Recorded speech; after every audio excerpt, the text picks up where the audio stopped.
Sınav genel olarak kolaydı fakat matematikte sorular biraz uzundu. Problem soruları. Türkçe'de paragraf soruları geçen seneye göre daha iyiydi. Sosyal daha kolaydı. Bende birazcık paragraf sorusu eklenmiş. Ama genel olarak kolaydı. Güzel geçti, bakalım hayırlısı. Siz nasıl hazırlanabilmiş miydiniz sınava? Ben hazırlanabilmiştim. Ben iyi hazırlanmıştım fakat artık nasipse yarın da AYT'ye bakacağız. Duruma göre inşallah güzel bir üniversite tuttururuz. Hedefiniz ne? Ama hedefim derece yapmak ama bayağı bir çalıştım böyle sene boyu. Artık hayırlısı. Sınav zamanı bence çok kısıtlıydı. Bu konuda bir çalışma yapılması lazım bence. Normalde güzel geçti sınav. Yalnızca zaman biraz kısıtlıydı. Zamanda biraz sıkıntı çektik. Matematik ve fen bilgisi biraz zordu.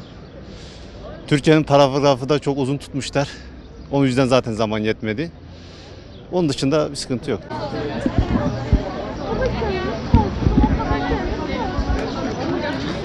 Ya zaten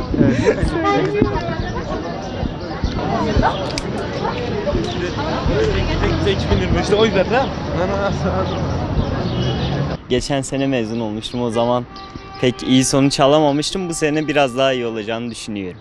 sınav nasıldı? Biraz değerlendirebilir misin? Sınav geçen seneye göre ortalama biraz daha iyiydi. Daha iyi sonuçlar bekliyorum yani. Süre daha fazla olsaydı daha çok değerlendirme yapabilirdim diye düşünüyorum. Sınav nasıl geçti genel olarak? Böyle Yok, sınav iyiydi, güzeldi.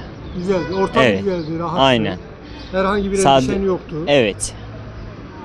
Hedefin ne? Biraz hedefini anlat o zaman. Hedef hukuk düşünüyorum. Hı. İşte sonuca bağlı o da. Sınav öncesi tekrarlı olarak bütün konulara çalıştık zaten.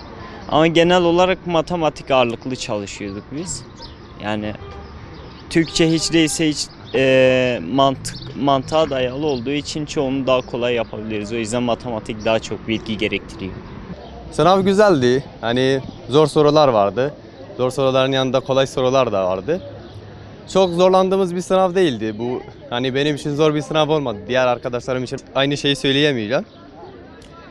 İnşallah diğer arkadaşlarım güzel sonuçlar alır. Benim burada çok hani bir üniversite şeyim yok. Ben zaten mezun olduğum için ekstradan girmek istedim. DGS sınavım var. Deneme amaçlı girdim. Diğer arkadaşlarıma başarılar diliyorum. İnşallah güzel sonuçlar alırlar. Burada öğrencilerin çok problem yaratacak bir sınav değildi. Sorular gayet güzel ve netti. Yani burada herhangi bir sorun yok. Bence öğrencilerin burada çok sorun yaratacağını düşünmüyorum. Ya süre şimdi hepimizin her sene yaşadığı problemlerden biri. Bu da bizim çalışmalarımıza bağlı. Biz bunu kısa sürede hani ne kadar çalışırsak kısa bir sürede bitirme şansımız var. Yani süre bence tabii biraz kısa ama çoğu için yeterli.